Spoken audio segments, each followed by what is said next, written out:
Good evening, everyone. We're glad you've joined us. I'm Kelly Ogle. And I'm Jennifer Reynolds. April 19th, 1995. The date marks the worst U.S. terrorist attack in history, the bombing of the Alfred P. Murrah Building in downtown Oklahoma City. The explosion shook central Oklahoma, killed nearly 170 people, and injured more than 400 others. And it forever altered our sense of security and innocence. On this Memorial Day, a day to remember our dead, Newsline 9 dedicates the next hour to the bombing victims, their families, and to the heroes involved in the rescue. This special report begins shortly after 9 a.m., April 19th, 1995.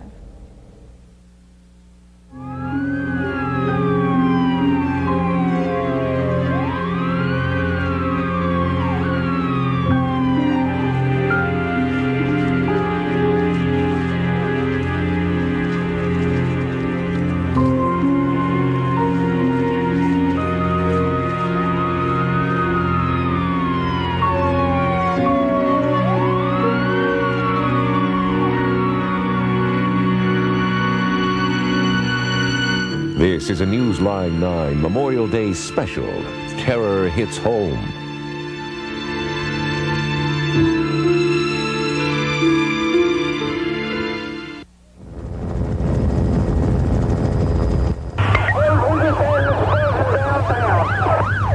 Side of the Federal Building has been blown off. Holy cow.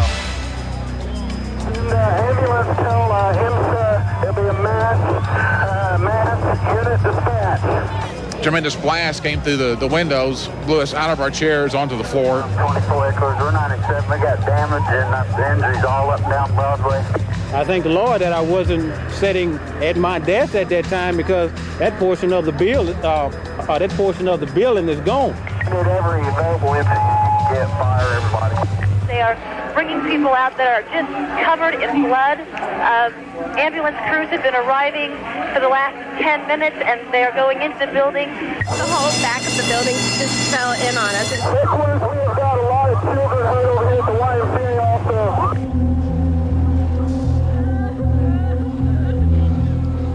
What's happening? You know, it was like it happened in slow motion.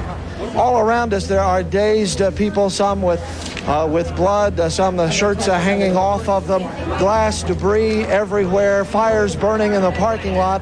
The police and emergency crews are talking about moving us back because of the danger of a possibility of another explosion. The devastation at the Alfred P. Murrah Federal Building appears to be almost total.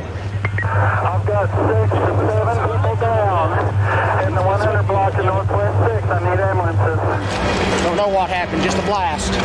Just a tremendous explosion. The ceiling, the windows came in. It definitely boom. I was falling, then I hit, and I was dazed for a minute or a few seconds, and I realized there had to be an explosion or something. We got them trapped all the way on the 7th floor. They're tying sheets together now, trying to climb down the sheets on the 7th floor. My entire staff of about 7 people is gone. It's gone. Debris everywhere down here, smoke billowing into the air. The large church at the corner of 4th and Harvey, all the stained glass windows have been blown out of the east side of the building. Again, it is chaos down here. Be advised, the fire department in the basement of the Federal Building, there's a children's center, and we need to get some fire department officials up here as quick as we can. Can you tell me your name? Can you tell me your name? Is there someone there? My daughter's one, and she's in there. Adam 38, are you on the north side of the Federal Building with people buried? I'm on the east side of the Federal Building. It's collapsed. You went to the nursery? Yeah, we were pulling. Well, we pulled 5 little kids out and a couple of ladies. All we can do is just be of as much assistance as we can to those who are injured, and try to get them to some medical care. You're doing a great job. We all of us in Oklahoma City, thank you for what you've done today. Well, thank you. And what many other people like him are doing. The devastation again in downtown Oklahoma City is absolutely incredible. The Alfred Murrah Building almost gone completely. Half of it has collapsed. Numerous injuries all over town. Adults, children, there's glass everywhere. Virtually every building in downtown Oklahoma City appears to have been damaged. in some way. Let's move out! I've got 2 down in the 100 block at Northwest 6th and the C.R. Anthony building that are not moving. They're unconscious and not moving. The ones I can, I'm going to transport to a hospital. I've got about 6. We're going to go to 5th in Oklahoma. We will first have the ER people in their groups of 4. It's just a shuttle of ambulances, one after another, bringing in victims. We have the latest information now. 60 adults have been brought in. There, you're looking at video now that we just brought back. All right, here. be careful. Let's just warn them now, Cynthia, that this is raw tape that we shot at the hospital, and we have not censored this in any way, so you may see some graphic stuff. Yeah, they're pretty much, the victims have broken bones, cuts and bruises and burns. 60 adults are being taken care of now at University Hospital. At Children's Hospital, there are 10 children and 5 adults at that facility. They range in fair to critical condition, and a sad note here, the ages are from 2 months to 18 years old at Children's Hospital. They just told us that they found 80 people and only 2 were alive, and they told us all to go home. It's called Condition Black, and we have, 30 or 40 different hospital personnel who are standing outside of the emergency room waiting for the ambulances to come up, and they've got their teams ready, and they take the people and they get in and they get them treated. I'm there bringing out bodies of many people, and it's awful hard on the officers and everybody that's had to bring the bodies out, and the people that are tagging, and just in general everybody. It's like a war zone down there.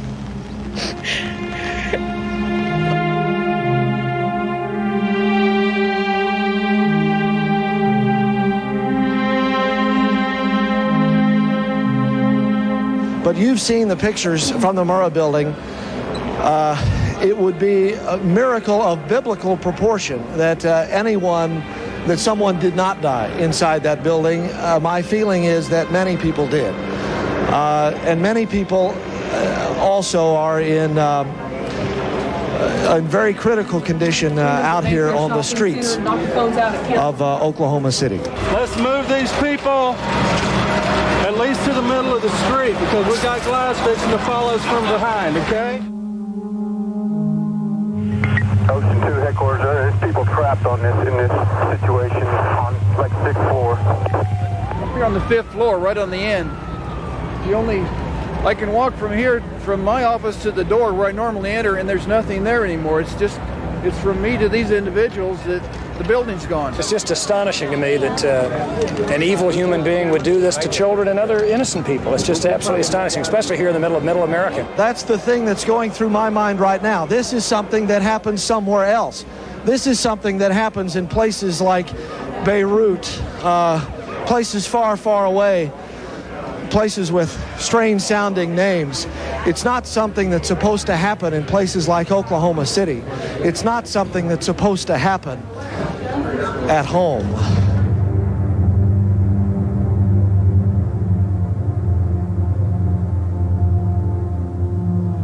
This is just a few moments ago. Bill, people running north away from the federal building. You see them waving people off, saying, "Get away from the building." Another bomb, move back.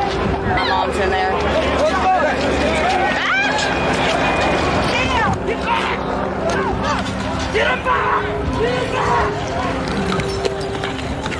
Just when we were trying to carry the people out and they hollered bomb, and we can't leave we had a lady in there that was still alive, but we didn't want to leave her because, and they were yelling at us to come on and get out of there, but when you got a live person, it doesn't make no difference, It doesn't make any difference. If you got a live person in there, you try to stay with them, and the worst part was having to leave her, but we did go back and get her, and she is alive, and she's on our way to one of the hospitals. All I can tell you, man. Our rescue crews now are back in. We've got people we're talking to through the floors. The debris you see laying out in the streets that's in piles and stuff, it's exactly like that in the buildings. It's dark, it's dusty, there's bodies, there's chaos everywhere. From the explosion, from the way that the explosion had gone up the building and also out, it looks like it may have been in a vehicle parked in front of the building. Now, of course, they won't know that for some time. You wonder how somebody could be so heartless as, you're talking not only human lives, but adult lives, but you're talking about children. There was no compassion for anybody. And, this is just a cold-blooded killing. We have at this time no assumptions with regard to who caused this particular bombing. And we have had hundreds, if not thousands, of leads. It is, as far as I know, the most serious attack on civilians in the American history. But it's going to be a long, tedious task. We'll be here for days doing this. You know, this rescue effort is probably going to take about 3 or 4 days at least, so around the clock. We'll not stop tonight. We've got lights and generators and everything coming in, and we've got every Oklahoma City fire unit in town is down here. We've got off-duty people deployed throughout the stations. Metro area departments are down, and good cooperation through all the emergency service agencies. The building is now illuminated. They've got spotlights on the building. There is a large crane in front of it. This is all part of the search efforts. They are not giving up efforts tonight. They are not giving up hope. I just spoke with one of the rescue workers who has just come out of the federal building. He says that there is one woman who is in the basement. She's pinned in there, and they can hear her. They can talk to her. The wind has picked up out here. It is pouring down rain. The wind is blowing, and there you can see various things falling off the building. As we said just moments ago, people, there you can see chunks of it, huge chunks flying away.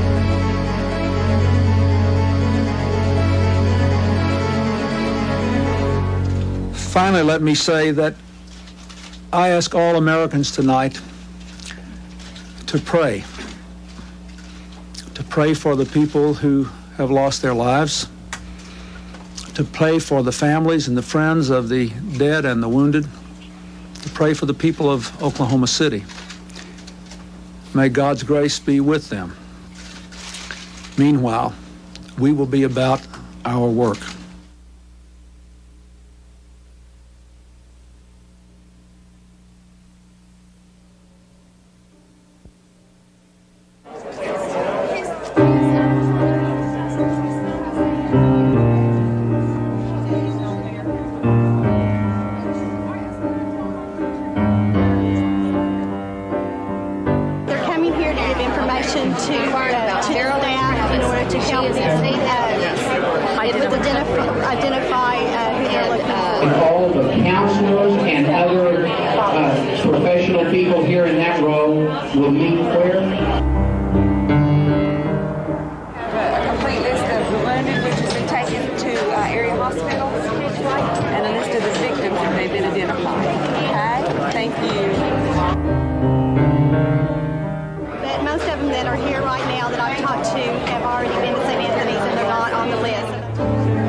Like the Cooper family. Whenever I found out, we first went to Children's, and we've just been hopping around the city trying to find out if the John Doe baby is ours, and we've come up negative every time. Every day, I'm gonna drop him off, and I go see him every day at lunch, and today I didn't get to go. Little Antonio didn't make it. Neither did Bailey Allman, the baby in the now world-famous picture. Well, her birthday was one day before the explosion. She was 1. This is her picture. She was so happy. She always smiled all the time. She was the sweetest little girl. She loved everyone. She was so sweet. I wish there was a way that it could be a little bit more comforting. 1,000 thoughts must be racing through her mind. Erin Allman's 1-year-old baby is dead, and she's about to meet the 2 men who risked their lives trying to save her little girl. Thank you so much. Thank you so much for getting her out of there. The first to arrive, Oklahoma City Police Sergeant John Avery. Thank you so much for getting her out. No. At least she's out of there. Sergeant Avery raced into the federal building after the explosion and pulled little Bailey out of the rubble. Well, she didn't suffer then, huh? Do what? She didn't suffer then at all. In fact, when we dug her out, she wasn't a baby crying. There was a baby next to her crying. That baby's all right? She's not all right? Sergeant Avery continued searching for more children and handed Bailey to Oklahoma City firefighter Captain Chris Fields. How you go? Good to see you. Thank you so much. I'm so sorry. It wasn't meant to make it through. Thank you for getting her out of there as fast as you could. He got out and getting me, and there was nothing we could do. I don't know.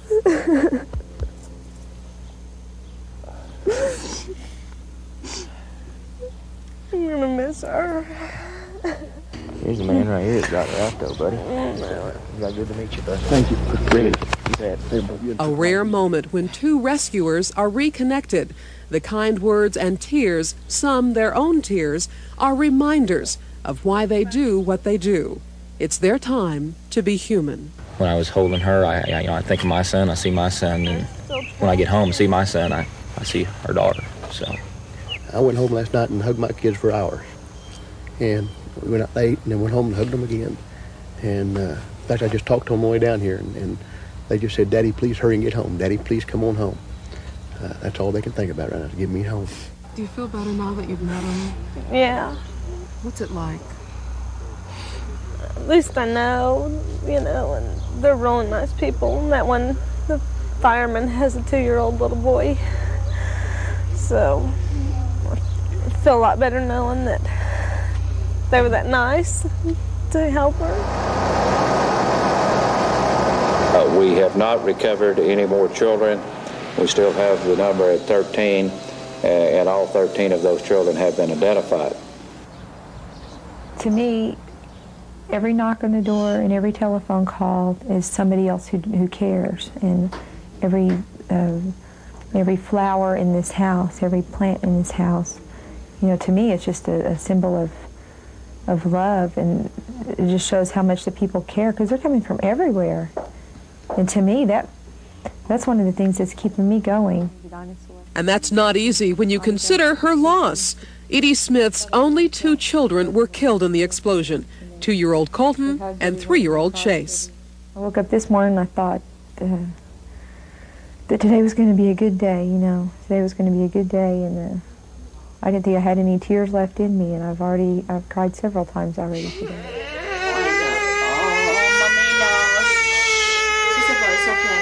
It's just a heartbreaking thing. Because someone could do that to children. The cries of their son Christopher are far better than the silence facing parents who lost children in the bombing. And Christopher is now got severe burns on the face and everywhere. But is still the luckiest baby in the entire daycare center. Can you open your eyes and look at Mommy?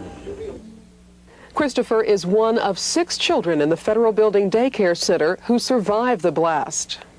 Christopher injuries like bruises in the brain, heart, lung, ear tumor, eardrums, got holes in it, which is expecting, it's not going to happen. But those things will be healed if the time allowed. So we're just waiting for time. Time that passed ever so slowly for families still waiting. Every second is just, I have to think about my poor wife.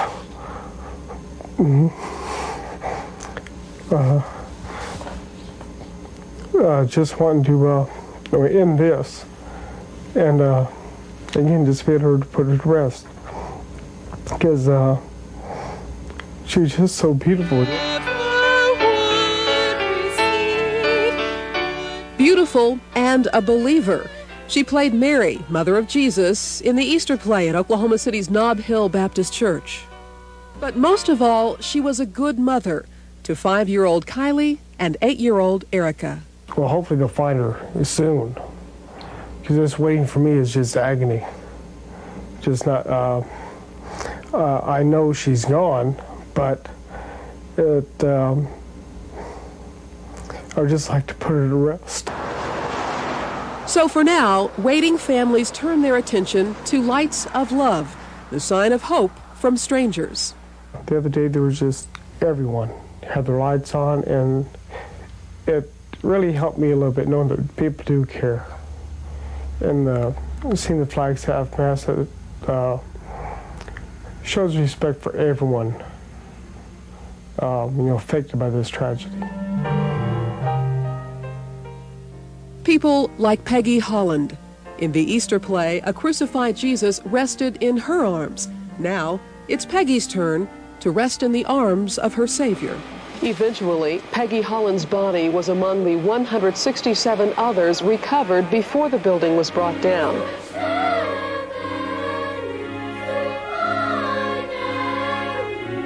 We have come here in shared sorrow to grieve the loss of beloved neighbors, to honor brave comrades, to join our souls in close communion with God.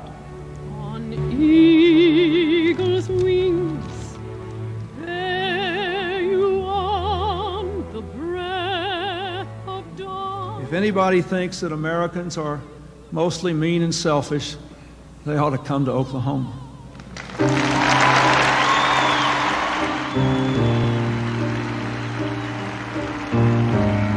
And so the hurting hearts left behind find strength in their faith and in each other as they somehow go on after such great loss. Remember the trust of the children. Darkness will not have its day. Take hold of my hands, and we'll both understand that the children will show you the way.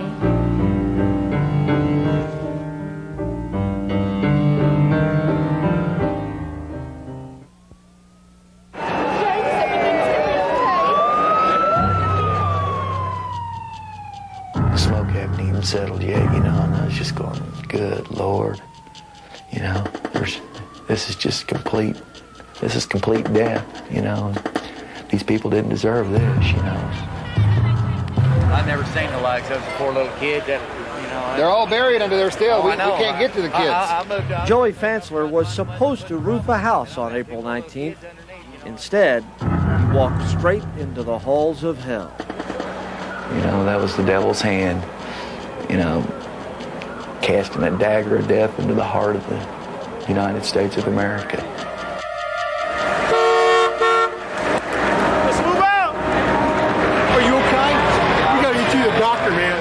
They reached out their hands and opened their hearts. They seemed to come from everywhere, but nowhere in particular.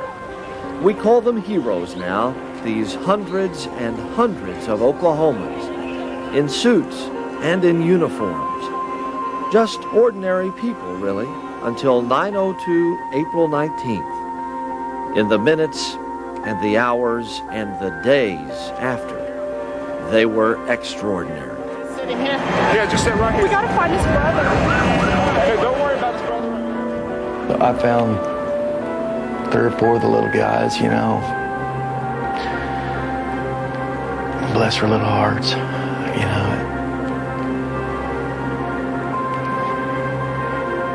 They would just,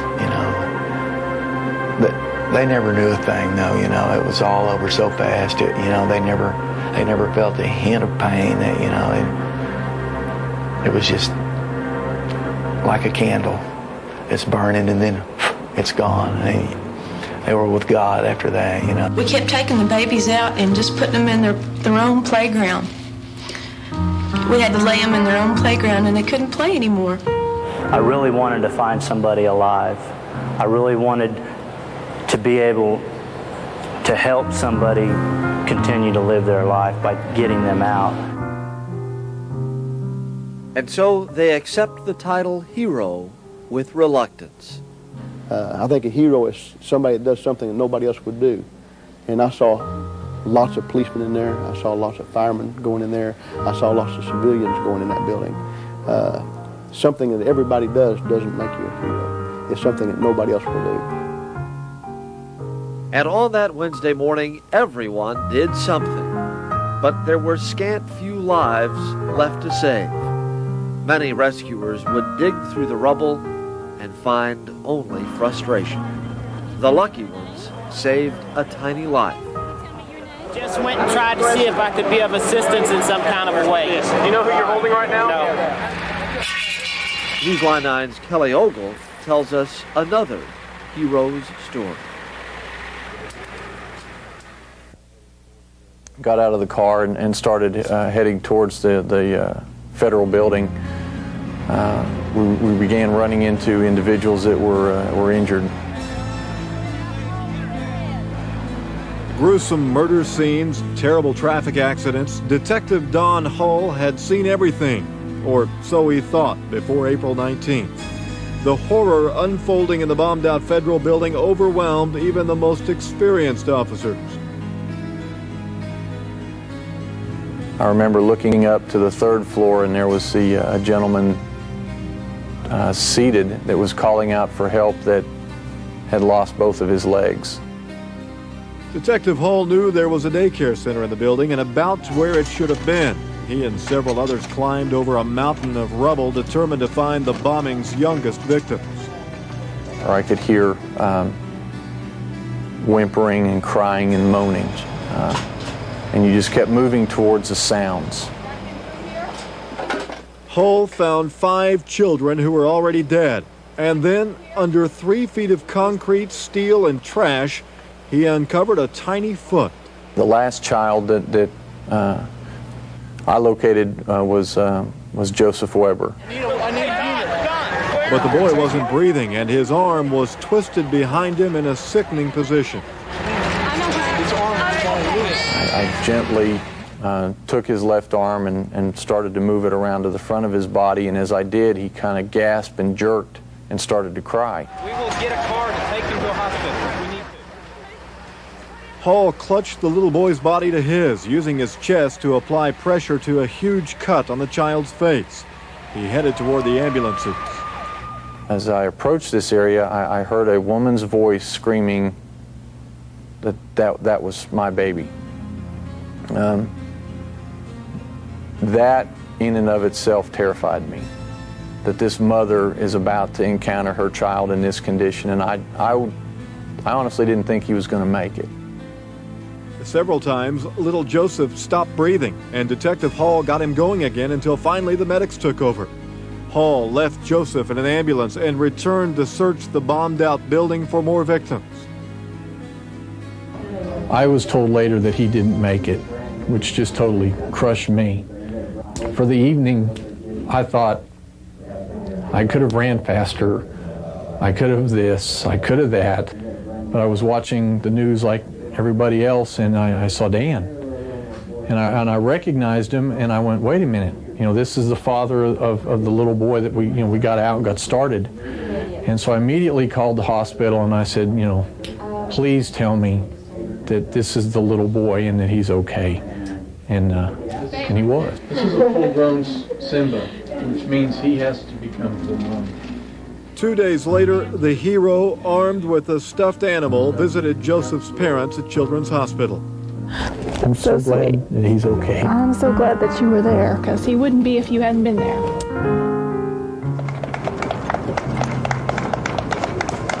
They are uncomfortable being called heroes, these men in blue. They say it was their training that took over. It's our job, they told us. But it was more than that. It was compassion and courage and gallantry. It was Oklahoma City's finest in their finest hour. Heroes. Some saved lives. Hundreds tried to. Thousands did whatever they could. They gave their blood and their sweat. And of course, they gave their tears. They brought flowers and they planted trees. And they tied ribbons of hope around our state and wrapped bandages around the wounded. Newsline 9's Robin Marsh tells us about one of the Angels of Mercy.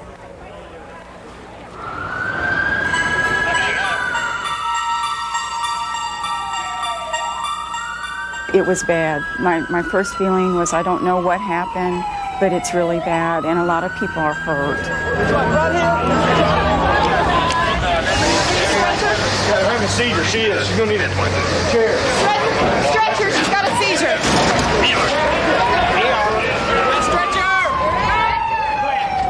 Controlled chaos at St. Anthony Hospital shortly after the bomb blast in downtown Oklahoma City. In the middle of it all, Nurse Elizabeth Collier. The biggest pressure to ever face this 15-year veteran. Find the space in the hospital to care for the hundreds of injured patients heading her way. At any one point in time, we had between 300 and 500 people in our emergency room drive. So being able to triage patients, family members, and volunteers from community-wide to the correct areas became very important so that we could free up the driveway to take care of the patients.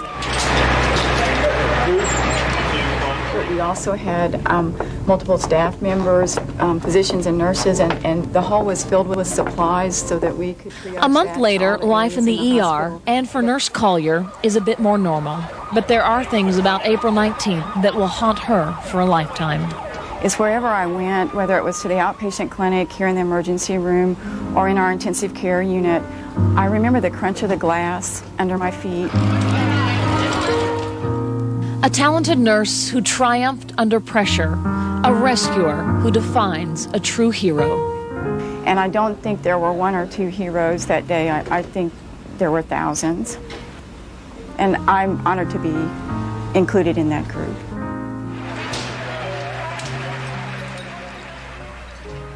From that day through the many to follow, Oklahoma's heroes did what came naturally, their very best. I was standing in front of the building, and I was just in total awe as the amount of destruction that had occurred. And at that point, I still didn't know what had happened. I didn't know that it was a truck bomb or car bomb. All I knew is that there were a lot of people hurt, and there was a great amount of destruction that had occurred. They were desperate to hear a sound of life somewhere in the vast silence of death. I was down in the basement, and I had asked everyone to be quiet in hopes that when I yelled, I would get a response from somebody, and I did. And there happened to be a lady that was trapped under there. And I'm not really exactly sure how long it took us to get her out, but we were down there for quite some time. And once we started getting the debris moved, it was pretty evident there was about 18 inches of water that she was laying in. And I had to remove my helmet and crawl under some of the debris to get underneath there with her. And I asked her what her name was. I told her who I was, and I held her hand and told her that we were going to get her out. At that time, it was a lot of hope. I mean, you know, the hope of finding somebody, and that early on, you know, everybody was really high-spirited, and I mean, just working just hard and fast as you could go. And once we got her out, I turned around, and the rest of the rescue workers that were down there had cleared a path from where we were all the way to the door on the east side of the building. And it was just like walking in a supermarket, walking through an aisle. That's how good of a job they had done for us. While Bobby Lax and his crew were working to free the woman in the basement, Mike Shannon and his men were in a place they nicknamed the Cave. They had to work single file, coming through the crack into here. They would move a rock, and they would pass the rock back and forth, and they would find the people. Back in here is where they were all compiled, and it was about 8 people in this one spot. I mean, literally touching each other. So the men had to work through each victim as they worked their way to the one behind them, to the one behind them, and so forth. It was dangerous work in a tiny space in the dark, death all around. Teams one after another would crawl back in here and work like this for hours at a time, and they'd pass out body parts, they'd pull the victims past them and pass them out. I'm not gonna lie to you, I was scared. Probably my biggest fear was having a secondary collapse and myself being buried. Through the horror, their hope remained. Surely, somewhere, someone was still alive. Yeah, we was looking for voids that there might possibly be survivors in. The concrete was just so compacted, it seemed like an endless shore. And We were able to find a few voids, but unfortunately there weren't any survivors in them. And after the first night, there would be no more. But the rescuers continued to cling to the hope as the hours and the days and the weeks dragged on. It takes quite a bit to become a hero, you know, and I just don't think I've done enough to be called a hero or considered a hero. After more than 2 weeks, all that could be done had been. On May 5th, the search for victims stopped. Hope had finally vanished, but the heroes of the Heartland came back for one last look and a final farewell. They had all been here before, when times were frantic and the search desperate.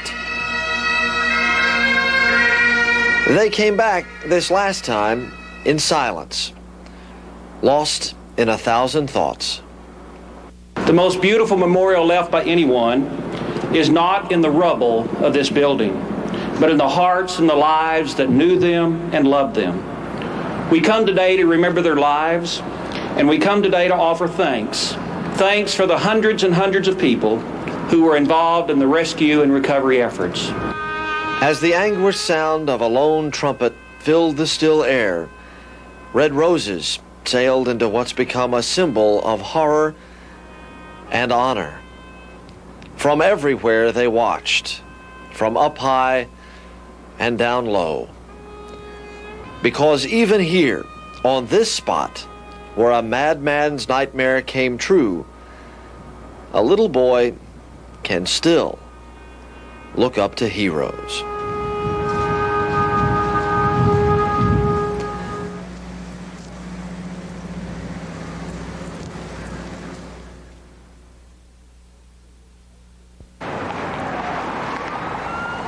As soon as the smoke cleared, everyone wanted to know who could have done such an evil thing and why. Investigators tracked suspects worldwide. A Shiite Muslim who flew out of Oklahoma City less than 2 hours after the bombing was stopped in London. But Abraham Ahmad was the wrong man. I mean, I feel so bad about these people, you know, especially the kids. They got nothing to do with it, so innocent, you know. What they're trying to prove, you know, I mean, what this gonna do to you? I mean, it's gonna just hurt you, whoever did it. And there were many other leads that did not pan out in Indiana, Minnesota, California, and Arizona. But the most astounding dead end was the arrest of 2 drifters in Missouri. Come on with us. Come on, move out of the way. I feel bad because I didn't have nothing to do with it. Did you know the authorities were looking for you? No, we had no idea until this morning. Are you angry that your name and picture has been bannered all over the country? Tell me how you feel about that. Yeah, I think it's kind of an invasion of privacy, really, especially when we didn't do it. The first solid leads came from the debris at the blast site. A license plate and a number from an axle led investigators to a Ryder truck rented from Elliott's Body Shop in Junction City, Kansas. Agents learned the man who rented the truck gave a false name, but employees helped with his sketch. A motel operator in Junction City recognized the sketch as the man who stayed in room 25 from April 14th through the 18th. On the registration sheet, he gave his true name, Timothy McVeigh. Little did authorities know they already had the man they were looking for. Less than 2 hours after the bombing on Interstate 35 near Billings, Oklahoma, State Trooper Charlie Hanger stopped a yellow Mercury Marquis because it didn't have a license plate. The driver admitted having a concealed weapon and was booked into the Noble County Jail. His name, Timothy McVeigh. Authorities made the connection 2 days after the blast. This announcement shows the substantial progress made by very dedicated law enforcement agents and officers in a very short period of time. But we continue to pursue absolutely every lead.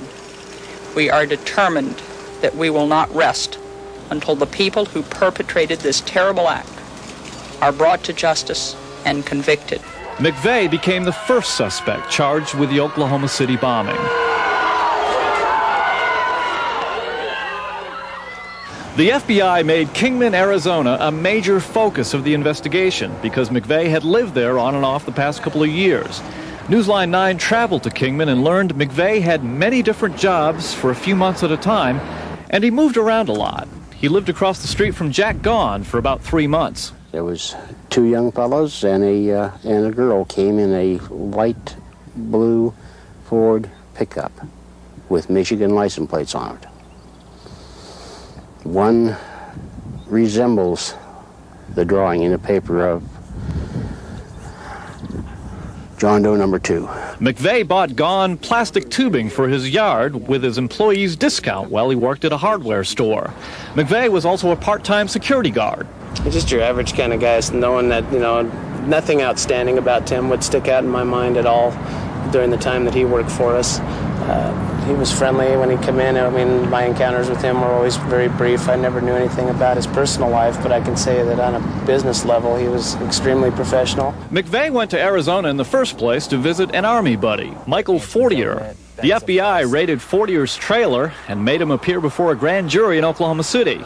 Newspaper reports say Fortier has implicated McVeigh in the bombing. And at a preliminary hearing in El Reno, an FBI agent testified physical evidence and eyewitnesses place McVeigh in Kansas and Oklahoma City. The judge concluded there's an indelible trail of evidence that links McVeigh to the bombing.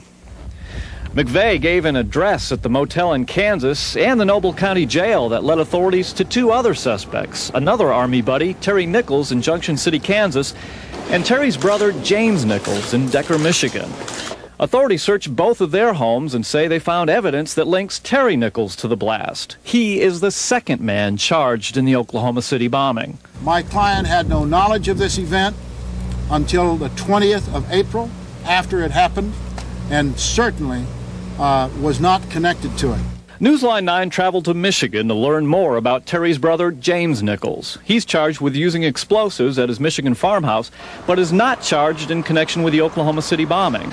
A judge released James Nichols to one of the farmer's friends. Other farmers called the treasurer of the Organic Growers Association the most honest man they know. I'm just glad to be out and free so I can get on with my life. I'd just like to thank my attorney and everyone, my family, and everyone else. By far the biggest mystery in the bombing investigation is who is John Doe number 2 and where is he? Employees at the truck rental business in Kansas also helped with a sketch of a man who they say was with McVeigh, a square-jawed suspect with a tattoo on his left arm.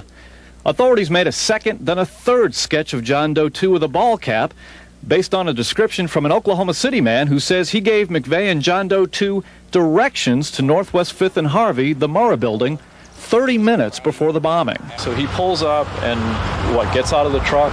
No, he pulls up and I go up to the truck. I went to see what he needed. He said he was kind of lost a little bit, so he was looking for 5th and Harvey, was the words he gave me.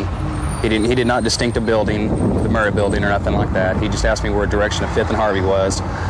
I kind of tried to explain it to him verbally, and he could seem a little confused by the way I was explaining it to him. So at that time, he got out of the truck, and I kind of walked him about 3 or 4 feet from where we were standing and pointed it out to him, the direction where it was. Authorities are still trying to learn more about the plot and whether it involves just a few suspects or a lot of people, maybe even organized hate groups. Investigators also want to know more about the route that brought a deadly bomb from Kansas to Oklahoma. Newsline 9's Mike Carpenter followed the trail of evidence. Drive north into Kansas and the red Oklahoma clay gradually vanishes, giving way to the region Kansans know as the Flint Hills. In the north-central part of the state, there's a cluster of small communities with Junction City as its hub. Surrounding it are towns like Harrington and Council Grove, and Fort Riley, where McVeigh, Nichols, and Michael Fortier served. This is the area where parts of the plan were apparently formulated and where the bomb itself was created. According to federal affidavits, a man using the name Mike Havens visited this McPherson, Kansas feed store in September of last year and again in October. On each trip, he bought 40 50-pound bags of ammonium nitrate fertilizer.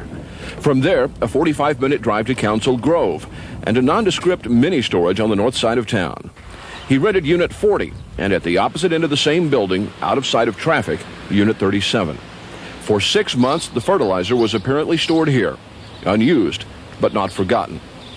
In mid-March, Terry Nichols bought a home in a row of look-alike houses on South 2nd Street in Harrington. No one lives there now. The only thing that distinguishes the Nichols home from the others is the occasional return of FBI agents to the scene. This neighborhood didn't get to know Nichols very well. In the few weeks he lived here, he stayed mostly to himself.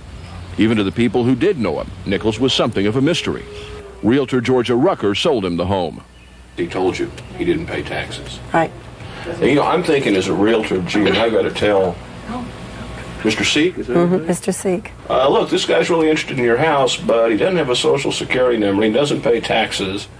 Everything he said would be strictly cash basis.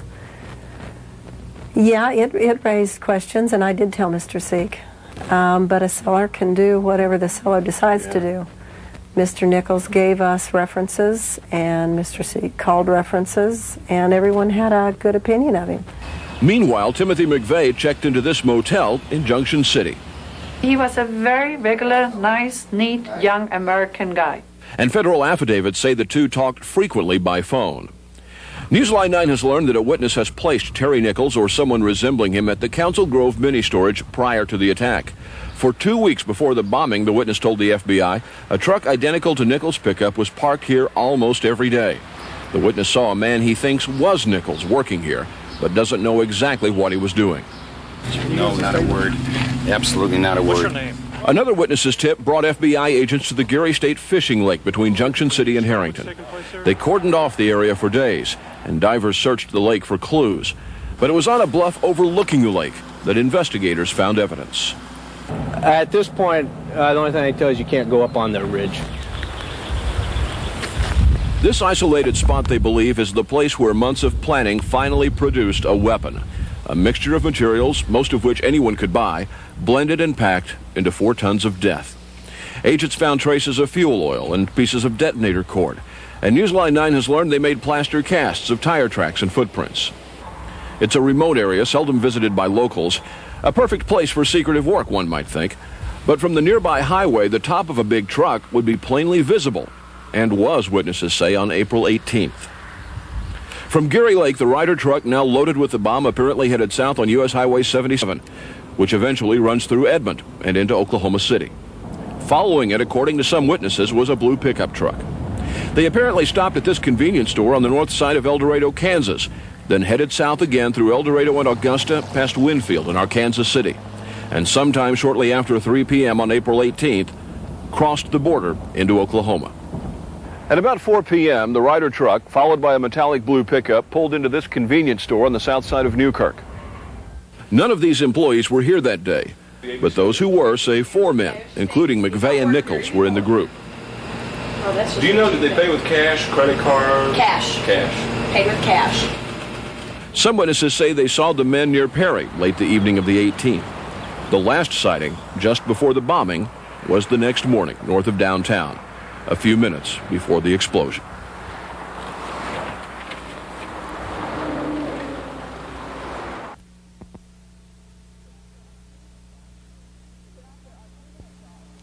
Tonight, there are 2 men charged in the Oklahoma City bombing, Timothy McVeigh and Terry Nichols.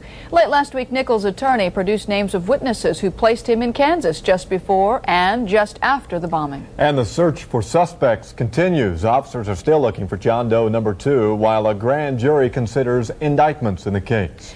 This Memorial Day, almost 6 weeks now after the bombing of the Murrah Building, we remember the victims and their families and the heroes involved in rescue efforts. And as we leave you tonight, the image of that bombed-out building remains forever etched in the memories of people all around the world. Good night.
anything to what it didn't do. Oh my goodness, I couldn't imagine what they did to those people.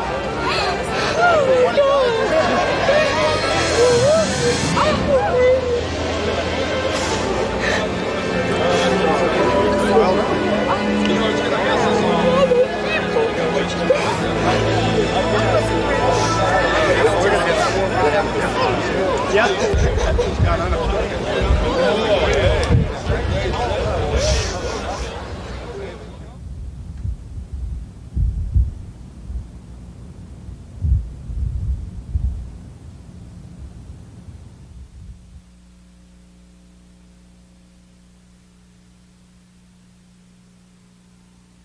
These people doing this shit doesn't mess up their lives. They just pretend like they didn't do it, is what their government agents have done.